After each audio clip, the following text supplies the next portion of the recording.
Glória a Deus, glória a Deus. Vamos voltar para o tema. Eu como ovelha dele, ele como meu pastor. O meu Deus, o meu pastor, eu sou ovelha dele. Bem, mas aqui estamos tratando do pastor físico. Hoje o pastor físico, ou melhor, de duas patas, né, de dois pés. A ovelha de dois pés, que é o pastor físico, que lá em Efésios 4:11 diz: ele deu uns para pastores, outros para evangelistas, outros para ensinadores, outros para profetas, outros para apóstolos, querendo o aperfeiçoamento da igreja. Ponto. Então, esse grupo, ele que deu, quer dizer, ele que trouxe, ele que capacitou esse Efésios 4:11. Ele que está usando, ele que está utilizando essa ferramenta, que são os verdadeiros pastores, que tem o verdadeiro e o falso, o joio e o trigo. Nem tudo que reluz é ouro. Não é, cuidado, não é só pela gravata bonita que você diz que ele é pastor, não é só porque ele prega, porque se ele não está aqui em João 10, no verso 11, o bom pastor, ele não é pastor. Por exemplo, aqui no verso 13 diz: ora, o mercenário foge, porque é mercenário, não tem cuidado das ovelhas. No verso 12 diz: mas o mercenário, que não é pastor, de quem não são as ovelhas, vi o lobo, e deixa as ovelhas e foge, e o lobo as arrebata e dispersa. O lobo na Bíblia, nós vamos estudar ainda isso. Uma das características do lobo, de Mateus 7:13-15, Jesus diz assim: acautelai-vos dos falsos profetas que vêm até vocês vestidos como ovelha, mas por dentro são lobos devoradores, pelos seus frutos os conhecereis. Quer dizer, tem um lobo externo e o interno. O interno é aquele que está dentro das igrejas. Às vezes teu próprio pastor, ele é um lobo, porque Deus chama ele de um falso profeta, porque não cuida das ovelhas, diz que é pastor e não é, e às vezes dá só o pior do ensino, vai enrolando elas com qualquer coisa no culto, dizendo: já estamos salvos, Jesus vai salvar todo mundo, nós somos salvos pela graça e não sei o quê. Mas o ensino que transforma, que faz ele ser uma nova criatura, não existe. Então ele é um falso profeta. Quando também distorce a mensagem bíblica, isso aí depois nós vamos estudar sobre esse tipo de lobo. Mas também tem um lobo espiritual, que é o pior ainda, que é o diabo. Então, como que você vai fazer, por exemplo, como Davi? Você, em 1 Samuel 17:34-37, Davi dando um testemunho diz: olha, eu cuidava das ovelhas do meu pai, e quando vinha um lobo ou um urso, eu ia lá, agarrava eles com minha mão e matava todos os dois. E matei leão e urso para defender minhas ovelhas.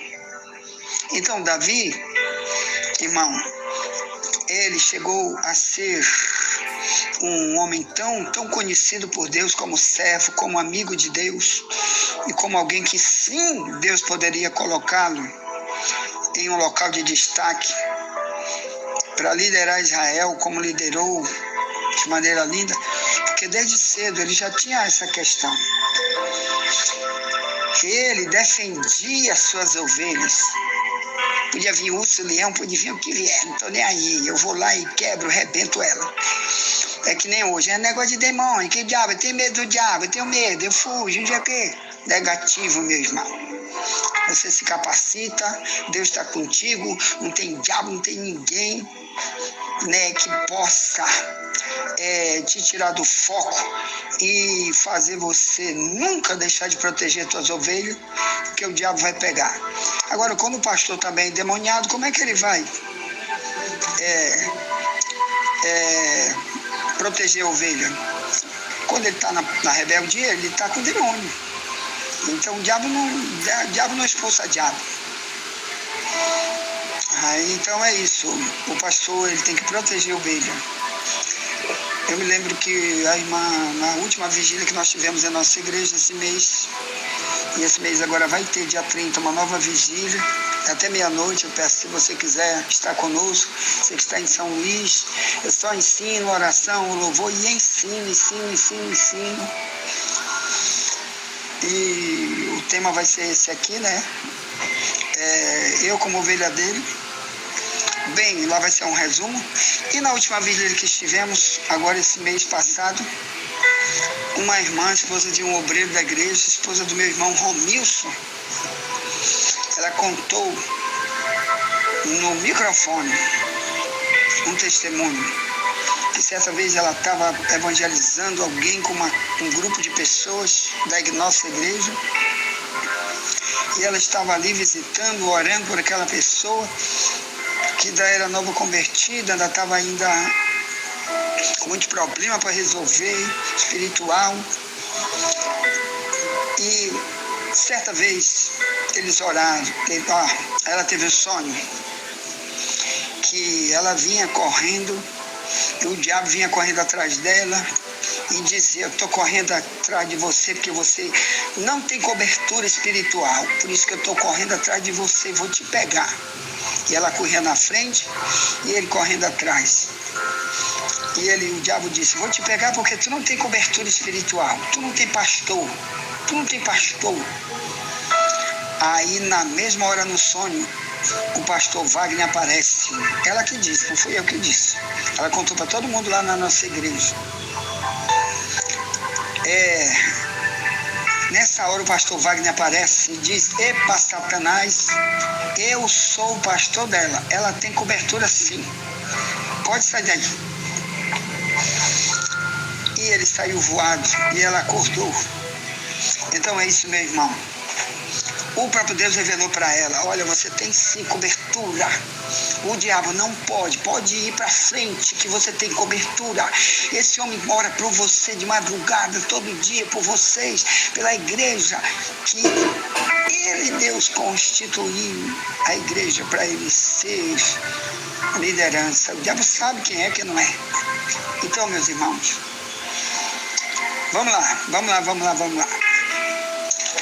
Os pastores que são chamados de inúteis estão chamados também de ladrões, em João 10:10.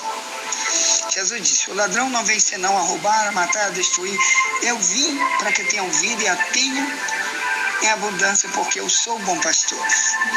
Então, e você que já é obreiro, e Deus não te vê como pastor, então vai orar, clama, que você pode ser aí um impostor, está no lugar errado onde Deus nunca botou você, ou então não chegou o tempo ainda de você estar aí.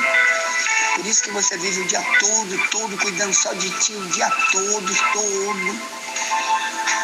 Teu telefone não serve para te passar mensagem de ensino pelo teu zap para tuas ovelhas.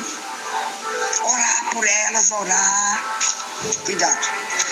Então em João 10:10, quando Deus te chama de ladrão, aqui está falando de ladrão de almas.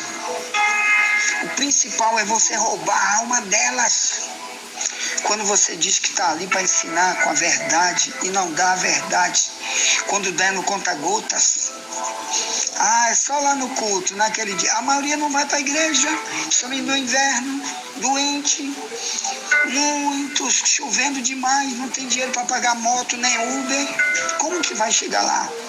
Por exemplo, nossa igreja, a maioria não tem carro, não tem automóvel, a maioria não tem moto. 80% dos membros da nossa igreja não tem nem moto e nem carro. Nós moramos num bairro muito pobre, que é Camboa. Então a maioria não tem nada disso. Tem gente que a maioria nem salário mínimo ganha. Então, como que eles vão poder ir para a igreja? Então a única maneira que eu tenho é de pregar aqui todo dia. Para eles. Nós formamos essa escola bíblica principalmente foi para eles. Não foi para outras igrejas. Acontece que eles foram enviando para outros e outros foram dizendo: eu também quero ouvir todo dia. Aí vieram outros de outras igrejas e formaram outros grupos e colocaram. Mas o projeto aqui é só para a nossa igreja, que eu presido, que a placa é Ministério Só Jesus Liberta, é a placa que está bem na frente. da Difusora em São Luís do Maranhão, Brasil. E lá é a sede, amém? E também temos uma congregação, que eu não fui chamado para fundar a igreja, fui chamado para pregar, não fui para fundar a igreja, chamado foi para ensinar. Então nós temos uma outra congregação, ali em São Luís, perto da Praça da Alegria, numa rua chamada Rua da Inveja. Uma das ruas de São Luís tem esse nome, infelizmente, mas é o nome da rua. Na casa do pastor Carlos, com sua esposa Lúcia, bem, é dentro de uma casa. E lá acontece apenas na quarta, que é só ensino. Quando estou em São Luís, eu estou lá toda quarta noite, de 7 até 9. E também no domingo, de 6 até as 9. Não, de 6 às 8. Vamos lá. Então, mas o ladrão de João 10:10, Jesus disse, ele veio roubar. Primeiro, ele veio roubar a tua alma. Você vai ser um perdido dentro dessas igrejas. Segundo, ele vai destruir tua relação com Deus. Por quê? Porque ou ele vai pregar heresia, ou não vai pregar a verdade, ou ele vai deixar de ensinar. Mas o pior, também, igualmente pior, que está aí nessas 3 maldições que levam aquele que tem esse tipo de pastor na sua vida, de João 10:10, é esse que ele veio matar. Esse mercenário que entrou por cima, e não foi Deus que botou, foi o homem que botou, ou ele botou a si mesmo. Aqui diz que ele vem para matar. O que é matar? É porque dentro do contexto da Bíblia, irmão, existe algo chamado morte espiritual. Muitos vão para essas igrejas apenas para receber a morte espiritual e não sabem.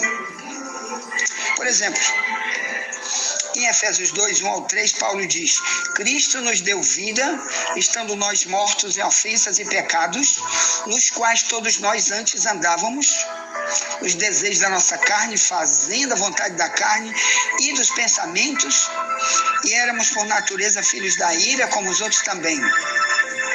Mas Deus, que é maravilhoso, bondoso, etc., nos vivificou, quer dizer, nos deu uma nova vida. Então, mas o Paulo diz, estávamos mortos, como aquele de Lucas 15:24, estava morto e reviveu, estava perdido e foi achado. Então, também de Mateus 8:22, Jesus diz, deixa os mortos sepultar os seus mortos, vem tu e me segue. Aquele de Apocalipse 3:1, Jesus disse para o pastor da igreja, tu diz que tu está vivo, mas tu está morto, mostra ser perfeita as tuas obras. E confirma o restante que ainda vai morrer. Então ali, meus amados, é porque tem gente que vem morto e sai morto. Ou melhor, vem sem Deus. Morte ali é a separação de Deus que ele está. Porque Romanos 6:23 dizia, o salário do pecado é a morte. Então tem pastores que não vão livrar essas pessoas dessa morte. Então por isso ele vem para matar, quer dizer, vem cada vez colocar ele na morte. Por isso que uma vez um irmão me contou um sonho, que ele carregava um caixão de defuntos para todo lado. Onde ele ia com esse caixão de defunto, ele queria enterrar aquele caixão de defunto. E ninguém, quando chegava no cemitério, ninguém aceitava. O cara do cemitério dizia, vai lá, rapaz, procura outro lugar, aqui não, tu não vai enterrar aqui não. E ele voltava com aquele caixão de defunto na cabeça. E ele sonhou com aquilo, ficou desesperado. Ele disse, meu irmão, olha, isso aí é a obra que está morta. Você é líder.